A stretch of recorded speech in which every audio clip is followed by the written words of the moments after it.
Greetings, Vaygrim. Welcome to an episode of ForgeCraft. We've got Mr. Hazard and Benomatic. I think Mr. Hazard is streaming, but he forgot to do the /S, the green light, basically. The farm. I think it's been, oh gosh. Last time you folks saw it would have been either, I think it was Thursday. I've been working very hard. As you can see, the fences have been changed. They're not vanilla fencing anymore. They are birch picket carpenter's fence, and I really like this. I love the kind of wavy across the top. Looks real good. I do not have the torches scientifically spaced out, honestly.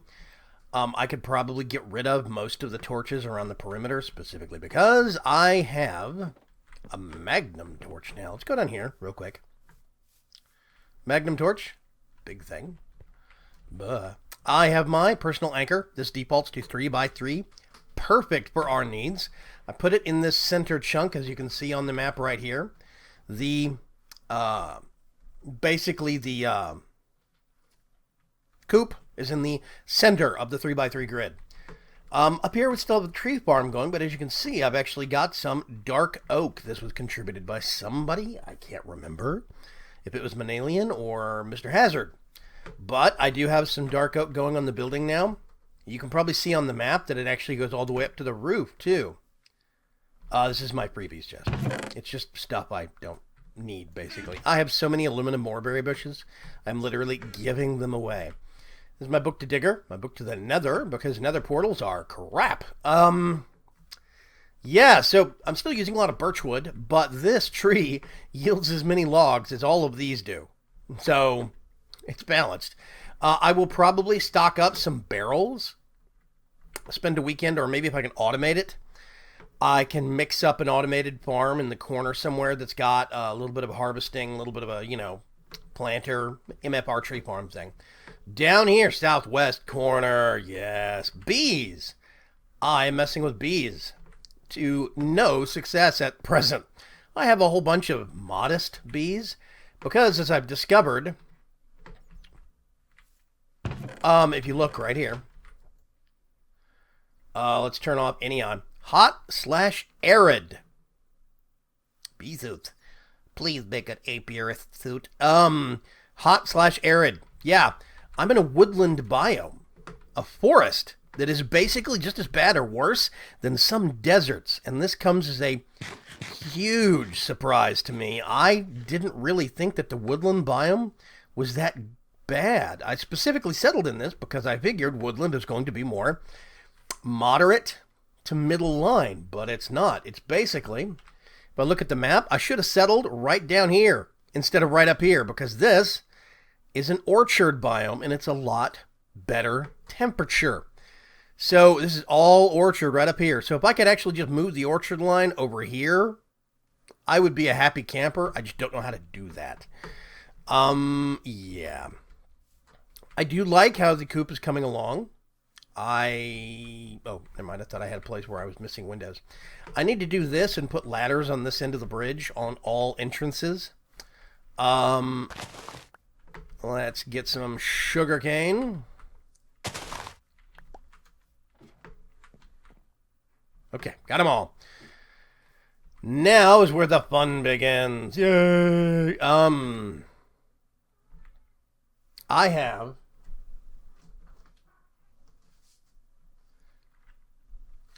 a farm set up down here now. This is my Agricraft station. I really, really love it. Definitely love it.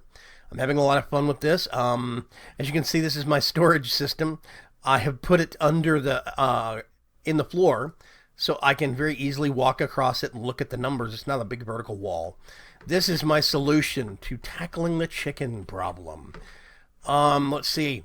Bamboo shoots, beans. I've got poisonous potatoes. Somebody said it's got uses in Thaumcraft, potentially other things, so I'm keeping them. Tea leaves. I have not found coffee beans yet, so I'm working on tea leaves. Soybeans, pumpkins, spinach, apples, spice leaves, garlic.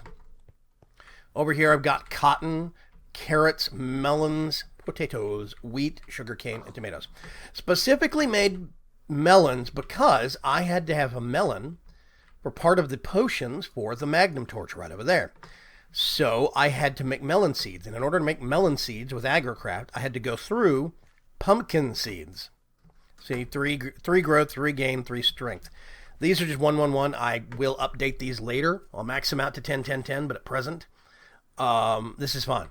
You just right click, pick some melons, pick some pumpkins. Now, if you look, when I do the potatoes, these are 10, 10, 10. 4. So I get quite the bumper crop yield from just one row of 10, 10, 10 potato seeds. Now, last episode I did, I think I commented that I forgot about the Agricraft sticks, crop sticks, but all other Agricraft crops won't plant in ordinary dirt. If you plant them in ordinary dirt, or if you try, it doesn't work. Except potato seeds and carrot seeds. You can plant those in ordinary dirt, they just don't work. And I think that's a bug. My personal thing is that I think that's a bug. And I don't think they're supposed to plant at all. So yeah, let's put all this stuff away. Okay. Poisonous potatoes. Pumpkins. I didn't put pumpkins away. They're over here. I want to get some item conduits and run them down through here so I can just put stuff in this chest and it all gets sorted automatically through these. Make maybe a loop that starts here, goes around. I think that could be really cool. Yeah. So this is all wheat right now. I've been making specifically wheat. I need to breed these up. I need to do these crop stick style with Agricraft and breed these up to 10, 10, 10 because I've been using these wheat seeds as fodder for several things that I actually need seeds for. Like I'm going to need seeds in Botania at some point. And that is a steady supply of seeds that I can use for Botania stuff is going to be helpful. So I'm kind of trying to stock up now, I guess. Whoops.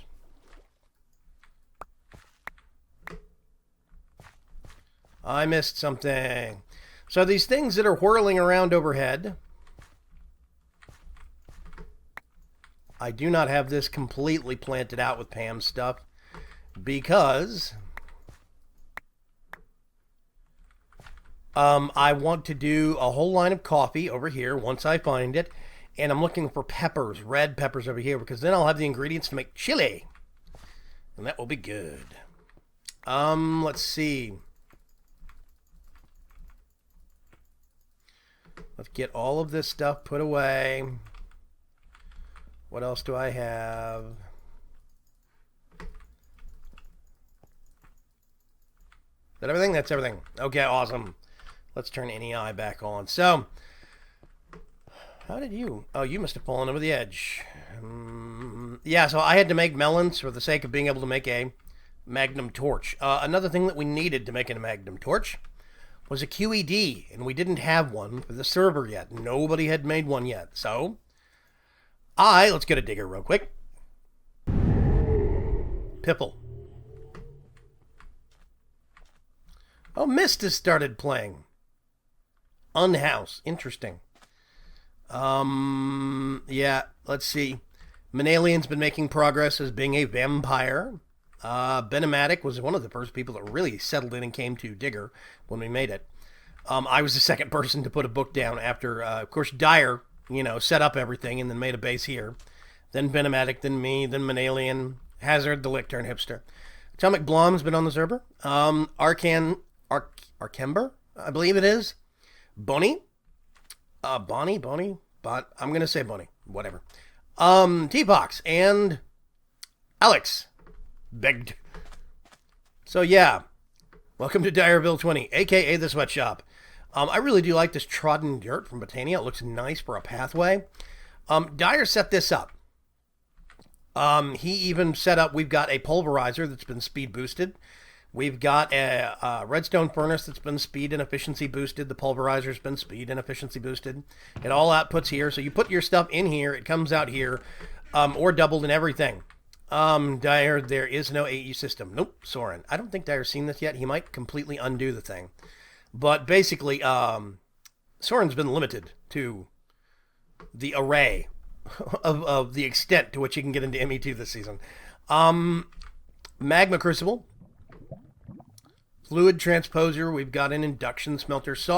I was using the sawmill a ton with my tree farm. I would do several harvests using the water can. I would do several tree harvests in a row, and then of all the trees, and then come over here and just do massive batch of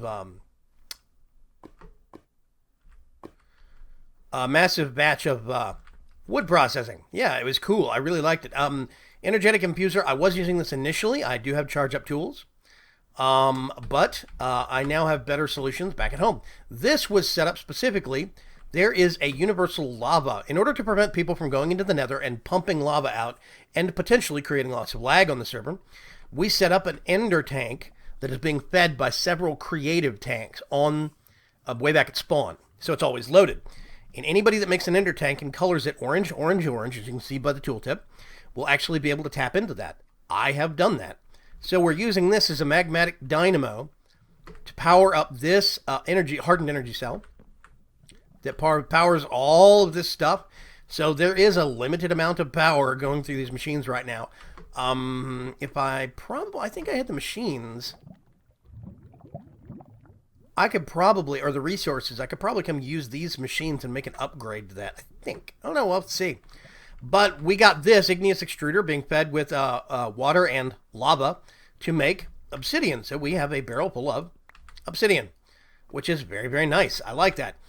This is the QED. I made one Enderflux crystal and just the QED itself. Quod erat demonstrandum. Okay. So I had to use this to make the actual magnum torch. But then everybody learned that if you get the magnum torch, it's got an EE value. So everybody borrowed mine, learned it, then gave me a copy back, and now people are just making magnum torches by equivalent exchange. So yeah, this was the table, transmutation table that Dyer and Soren are using. Let's see. Yeah. I don't know why they're doing this. This is actually Soren doing this. He loves doing this whole chain thing, and I don't know why. And it looks like he doesn't have it finished yet. Cobblestone to compressed to double compressed, double to triple, triple to quadruple, quadruple to sextuple. Oh no, these feed this, and these are the same thing feeding this.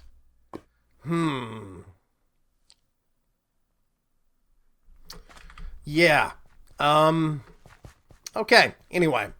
Let's go back to our base. This is a really huge village, as you can see. And Dyer and Soren are working out of there. There was apparently a memory leak in... this is a vanilla or a forge thing. I don't know which. I think it's a forge thing. There's a memory leak in other dimensions, so we had to put a admin chunk loader in here just to make sure that this dimension would stay loaded when people left it, because if a player went into it and then left, it would actually cause a memory leak. This is... yeah, I don't know whose base this is. Anyway, let's go back. I think that was Dyer's original overworld base before he moved in over here. He's kind of taken over the village now. He's got a smelter set up in the whole 9 yards. Back at the Coupe, yes. Okay. This is all my spare dark oak wood. Really, really nice. This is where I have been putting, this is an experience obelisk, or an XP obelisk as I call it. An experience obelisk from Ender.io. Basically, it stores and keeps levels. And you can see you have store 1, store 10, store all, or retrieve 1, retrieve 10, retrieve all. So I have no experience right now. As you can see just above the toolbar, I am totally empty. 10 levels, 20 levels. Yeah. Store all. Nothing lost, No problem. No fuss, no muss. I like it. It's very cool.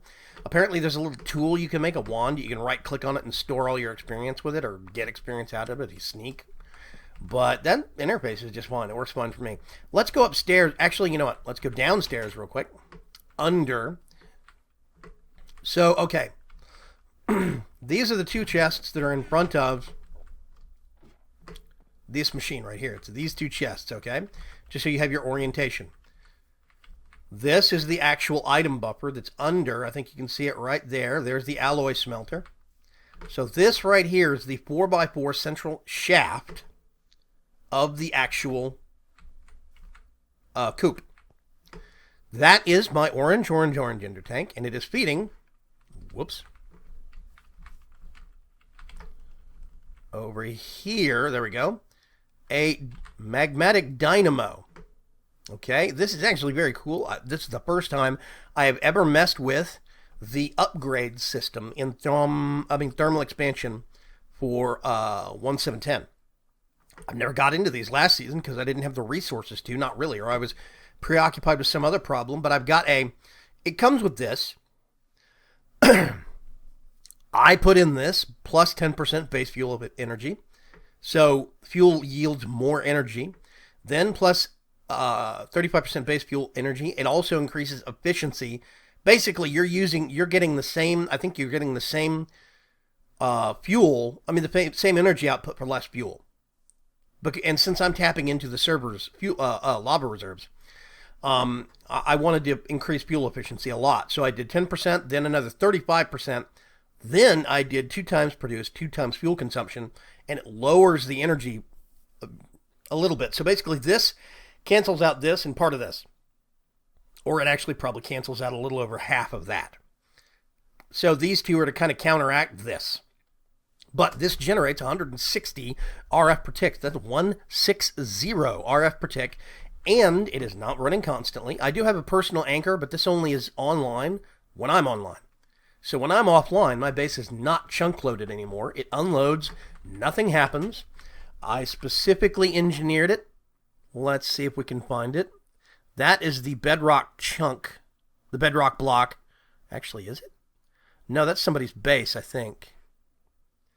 Let's go to waypoints. Where is spawn? Yeah, it is. Okay, that's the bedrock block. That is the bedrock block that's hiding some stuff. Spawn's basically this chunk right here. And I specifically made it to where I'm at least 16 chunks away. All the way over here, I'm at least 16 chunks away. What that means is I'm well outside. I'm like 4 or 5 chunks outside of the actual chunk loading area of spawn. Because spawn being chunk loaded is like this right here. And I'm just outside of that because I didn't want to have my base loaded constantly by spawn. What if I do something that's built wrong, or if something at my base has a problem and it starts causing server problems because my base is always loaded? I don't want to be that guy. So, anyway, I'm already wanting to change. Let's go upstairs real quick, all the way to the 5th floor. I'm already wanting to change. This is the central shaft. I'm up to 3 solar panels now. This is the other thing. This is keeping my energy topped off. This is 30 RF per tick right here. I'm going to make another one, so it's 40. And eventually I'll upgrade, so it'll be 40, 80, 120, 160. So this will be yielding 160 RF per tick. And that magmatic dynamo will probably never have to kick in. But I'm going to put another one here for 40 RF per tick. Steady during the daytime. I already want to change this to where it's not a 2x2, but an actual legit. Do I have enough axe to do this?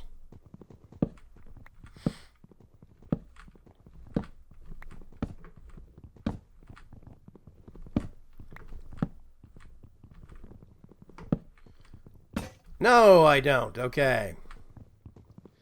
Just gonna punch that one down. I've been getting a lot of positive comments, by the way, on the whole chicken idea.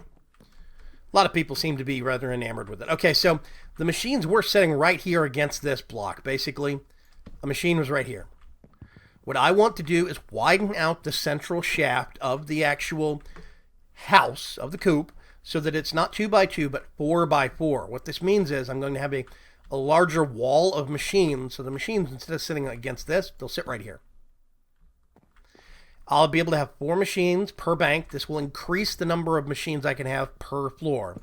And you'll see why I want to do this here in a little bit. But I'm going to widen things out, which means I basically have to disconnect all the electrics, widen out every floor, and then put them all back in. I'm going to do this between this episode and next. Never fear. But I do think it will increase the efficiency of the overall design. Nothing on this floor. Wait a minute. Oh, there is something on this floor. This is the 4th floor. This is going to be my magic floor. I've actually got a little bit of a setup going right here.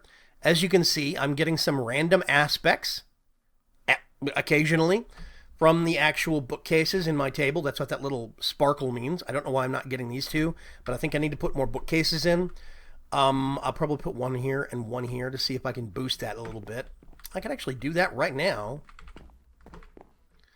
Let's go all the way down. I'm going to eventually change all the floors to this, where I've got this dark oak with an oak wood plank perimeter, this kind of oak wood parquet from Chisel 2.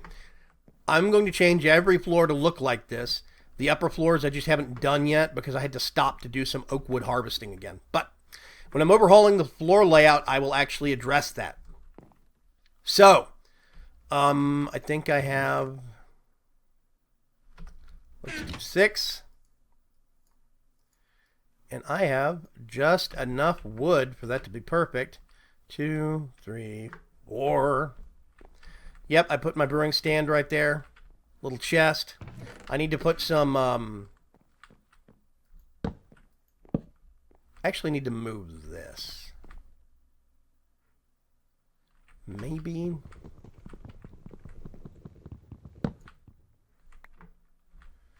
Let's put it. I did put covers under these things. Yeah, it's going to rain stuff. I'm going to put this, like, I'll put you there. It is a little complicated placing blocks, or placing micro blocks as a chicken, specifically because there are some form factor issues that have not been, I don't put that there, corrected. Got my Thaumonomicon. I have nothing unlocked yet. Yay.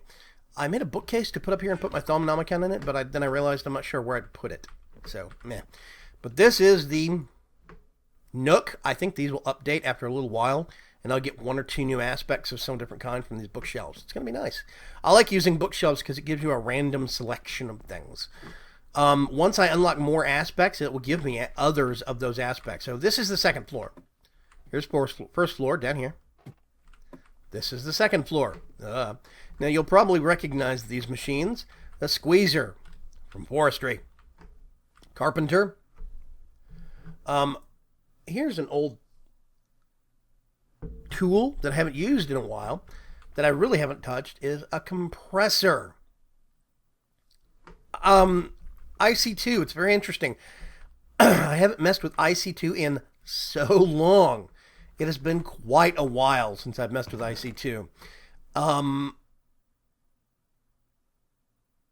Yeah, but you have to make a cutter and a forge hammer and actually make all of your like parts and cables, like plates and item casings and power cables and stuff like that. You have to make them with the using the hammer and the cutters.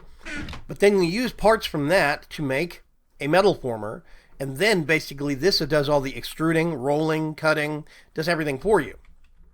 And you get a better yield doing it this way. So I made these tools immediately to make this so that I could then make this a compressor. Why did I make a compressor? Well, I made an original trip to the Nether so I could get certain resources, right? I made a Nether portal and then immediately stopped using it because I used linking books. But I made a Nether portal so I could go to the Nether and get some glowstone, right?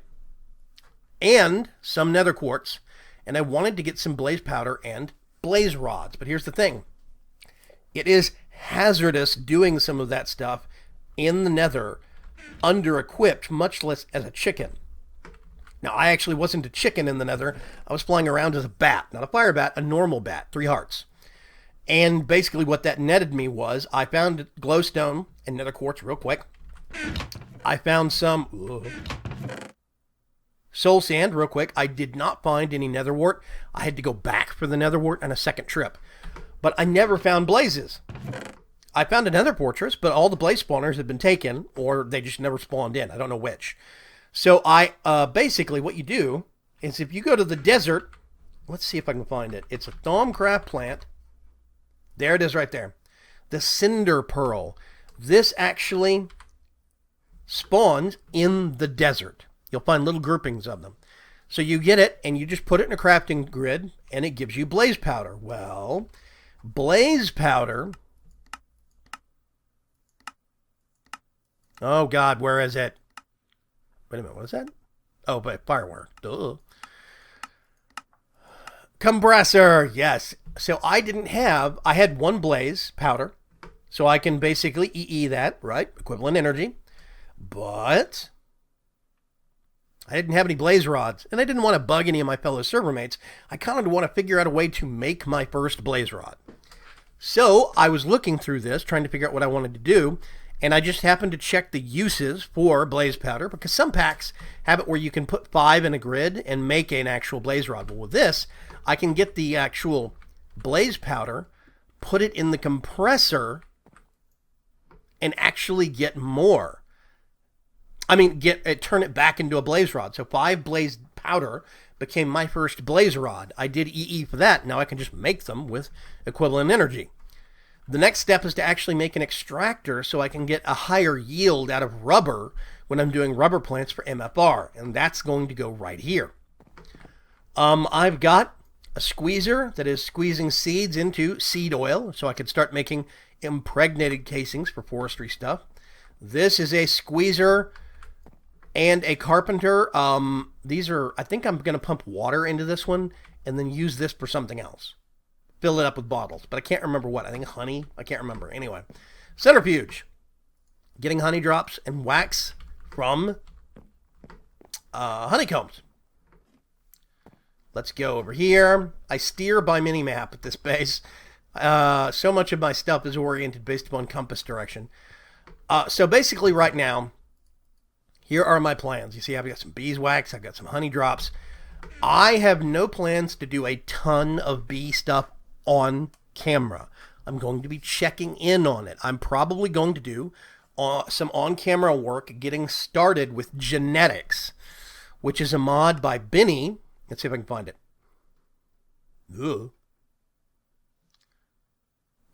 Genetics. Genetics is a mod by Benny. This is the person that made Extra Bees, Extra Trees. I also want to get into Magic Bees. That's done by Mysterious Ages. And but these machines, these require a lot of power. A whole bunch of power, basically. But it lets you manipulate the bees. So the problem I'm having with all of these bees being like, okay, this one, that's a queen. That's a queen. That's a queen. Queen. Queen. Let's get all these. Come over here. Hostile environment. Cannot work in this biome. It's also not daytime, but they don't like the biome because it's too hot. Not bright enough. Hostile environment.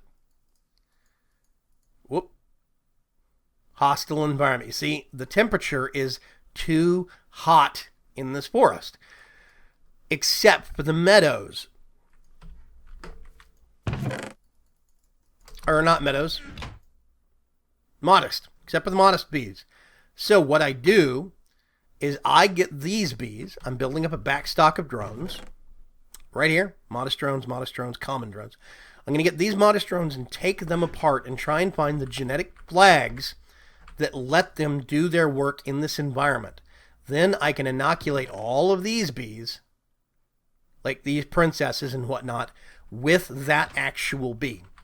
I'm going to see if I can get that to work, but I'm going to do that. A lot of that's going to be done off camera. I will at least do a couple of startup how-to episodes on it, so be prepared. There will be a little bit of on-camera bee stuff, but I promise I will not dwell.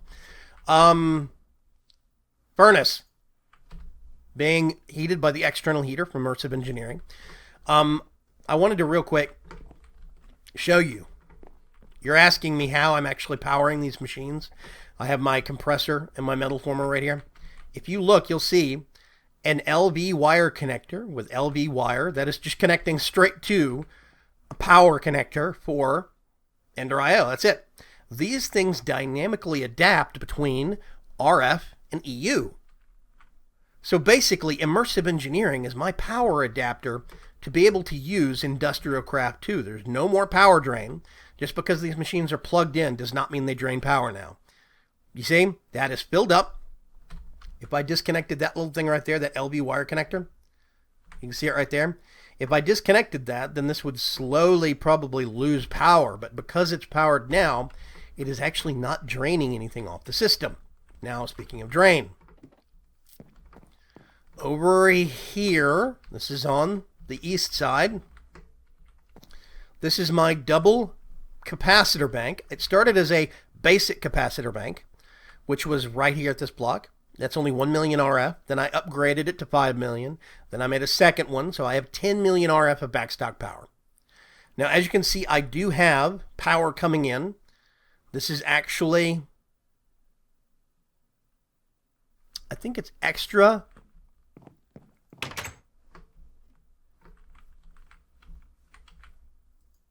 Yep, that's extra power coming in from this, basically.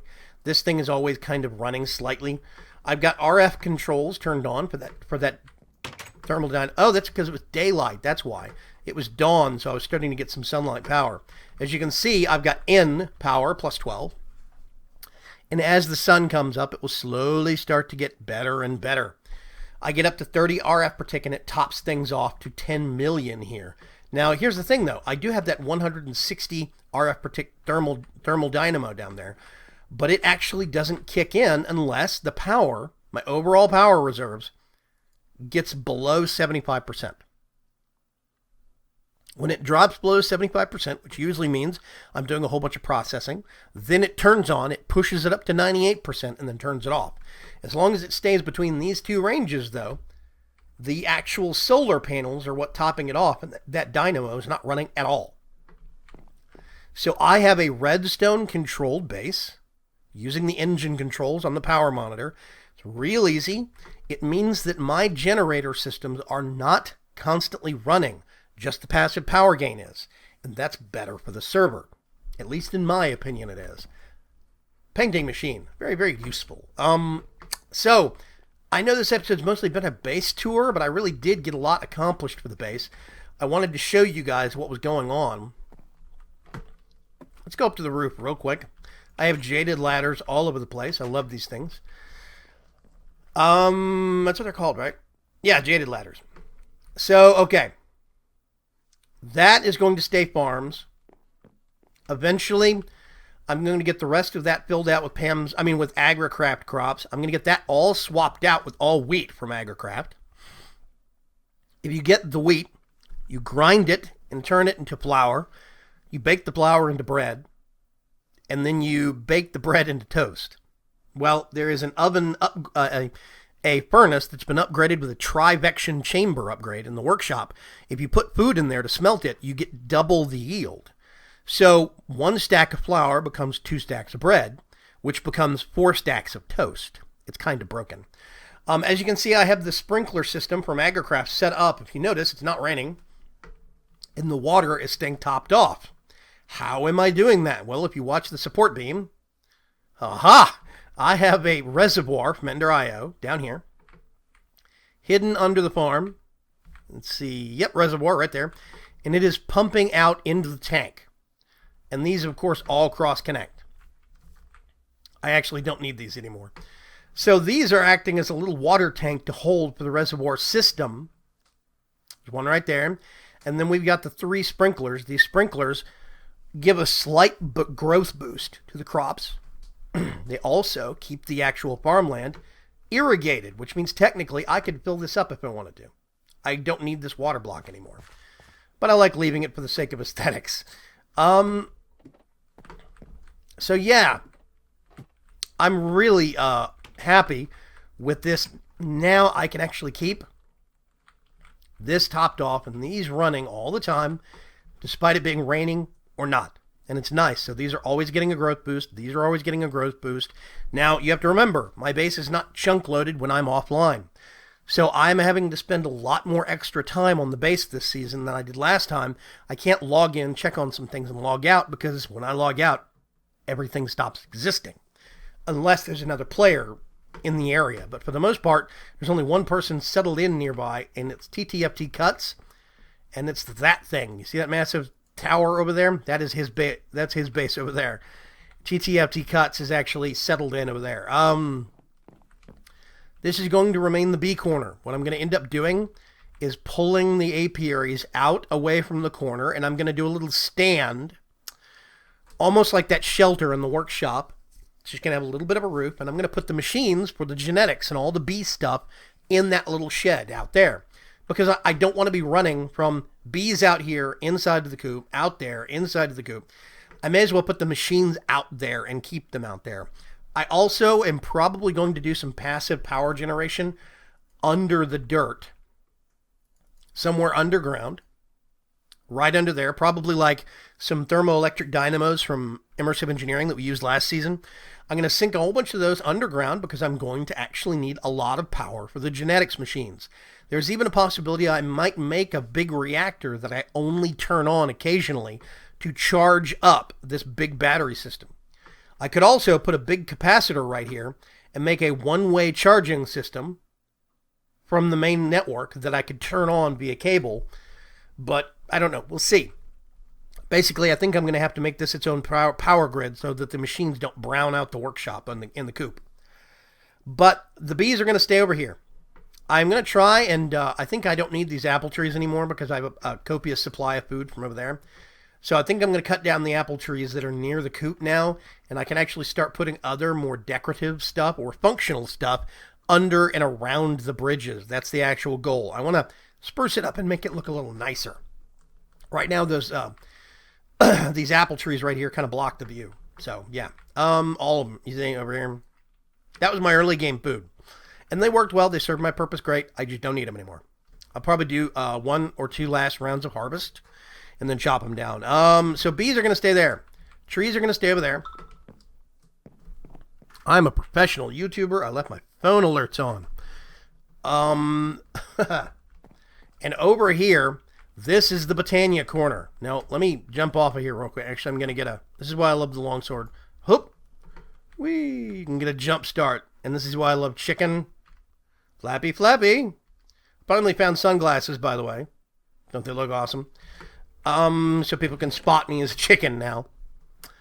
The constant thing going around the server, especially by Manalian, is can't tell if chicken or Vaygrim. That's what they say a lot. See, these are some of the seeds I'm going to be using to start and making some of the stuff. I've gone on several harvesting runs, but long-term goal is to make one of these a jaded amaranthus so that it will actually make the rest of the flowers for me. I can automate that, put it into a storage system of, let's say, void barrels, so that I can keep a copious amount of those, of all the different kinds of flowers stocked up. Or maybe I'll use a compact set of storage drawers with void upgrades. That will take up less space, and I don't need that much. Honestly, like 16 stacks of each flower is probably more than I'm going to know what to do with anyway. But that's the whole idea here right now. Let's see, shimmering gray. Yeah, I've got some mushrooms and some flowers, you see. Mushroom. These are all flowers. But anyway, this is going to be Botania Corner. What I'm going to try and do is get the basics of Botania, the normal starting stuff, set up and ready for us to go over next episode. I actually do want to share my Botania experience on screen because I'm still very new to Botania. I've barely touched base in it, barely messed with it twice. You see, this is now stopping. It's maxed out. It's topped off. And, wait a minute. Wrong side. Here we go. Ring around the rosy. So, This is completely maxed out, which means the thermoelectric dynamo, the magmatic dynamo, sorry, down here, is not running. Doesn't need to. It's turned off by redstone because of this. My base will now go up and down just a little bit during the course of the day because of the solar panels on the roof, though. They stay... I missed a panel. What the heck? Because of the solar panel on the roof, they stay topped off. Let's get this. And I've got my little EE3 bag that I made that I want to upgrade. Wow, how did I miss this? This is amazing. I'm using that one. Ta-da. I've considered switching it over to one of the other ones, but for now, I like that one. Yes. I normally have an axe right there. Oh, yeah. This goes here. Made a crowbar. Wasn't sure if I needed it or not. So, long-term plans.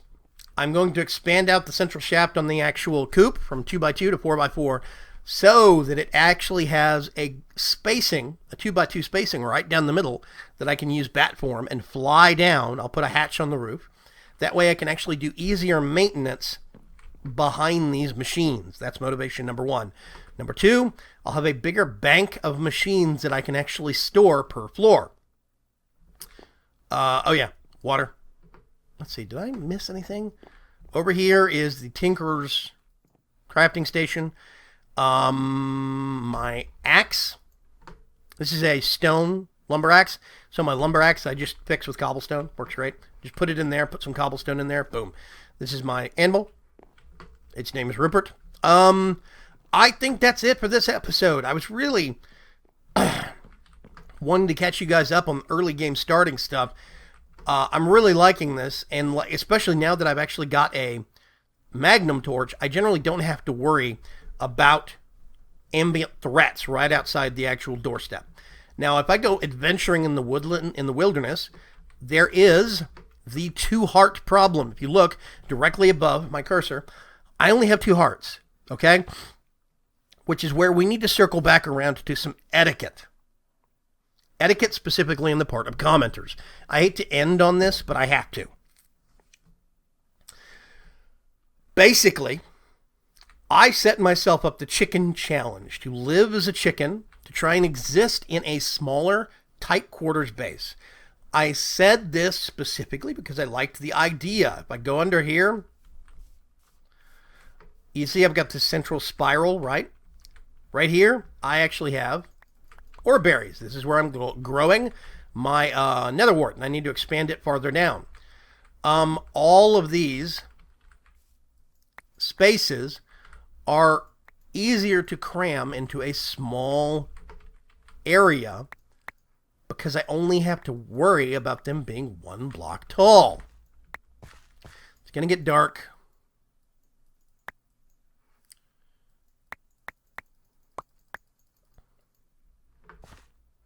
Nothing over here.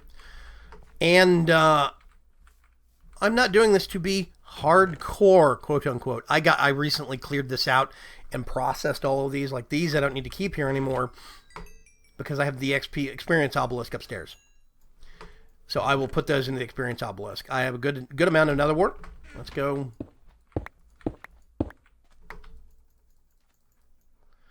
So I'm not doing this to be hardcore. I'm doing this for fun, for entertainment.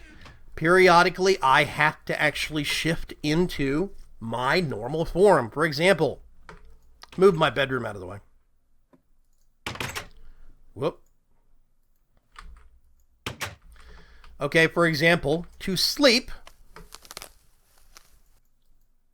you may not rest now, you're in morph. But now I can rest all of a sudden. Okay, I have to change back to my normal form in order to sleep.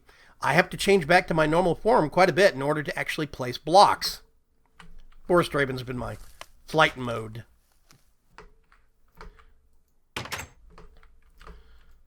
Because a lot of micro blocks won't place properly unless I am normal size, because it throws off your camera perspective, so it throws off the placement.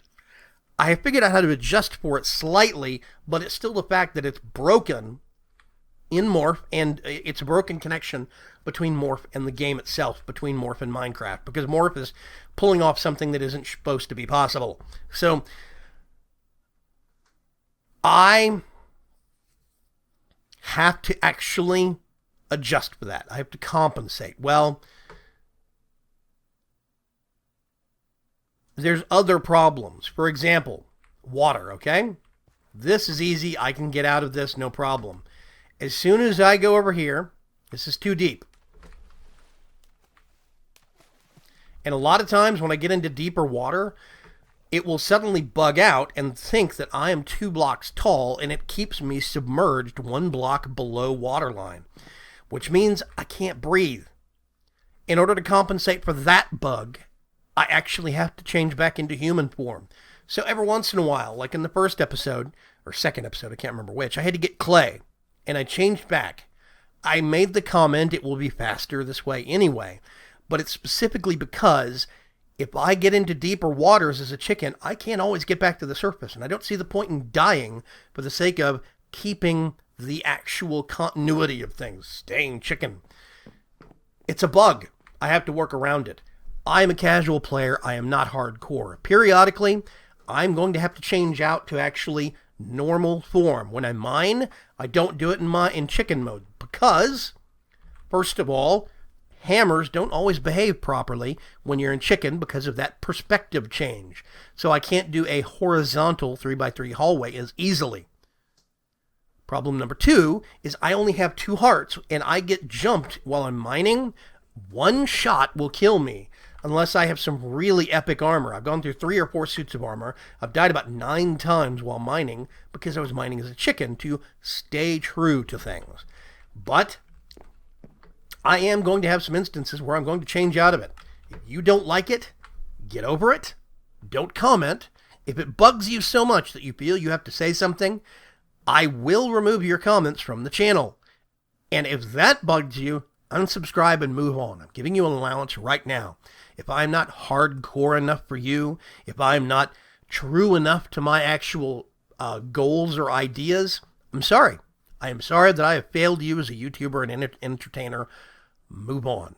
I'm doing this to have fun, and I'm trying to encourage and give ideas for how other people can have fun. Don't try to rain on somebody else's parade because they're not doing it how you want them to do it. That's not the way this works. So, I am staying as true as I choose to be to my goal of actually the chicken concept, chicken housing. The building is 1 block tall. If you notice, nothing, all the 1 block tall stuff that I have to do is down here, okay? I had to make a little hidey hole room because of, whoa. Yes, let me off it, thank you. Because of that. The Aludel and the Aludel, the Aludel from Equivalent Exchange 3. I basically had to actually make this room 2 blocks tall and put it down here because of that. I didn't want to have it sticking halfway up the floor. I thought it would look bad. And I decided just to make a little EE3 room. It's got a little AFK corner. Periodically, when I've got stuff processing or I need to let the bees and the plants grow, I'll just sit down here, out of the way, out of harm's way, and nobody can actually mess with me. I don't have to worry about zombies or skeletons wandering in. So I am having to adapt, and I am trying to keep things as interesting and as entertaining as possible. I'm trying to inspire minds and imaginations. Don't step into my comment section with an attitude and start complaining because I'm not staying chicken 100% of the time. Try and be nice. Until next time, I'll see you guys Thursday's episode. We'll check in and actually get into some Botania stuff. It is going to be early game Botania. So if you've done that before, it might be boring. I'll warn you now. But I do plan to get much farther into Botania this season than I have ever previously because there's a lot of stuff that I keep hearing about that I just want to mess with. I'll talk to you later. Have a great day. Bye-bye.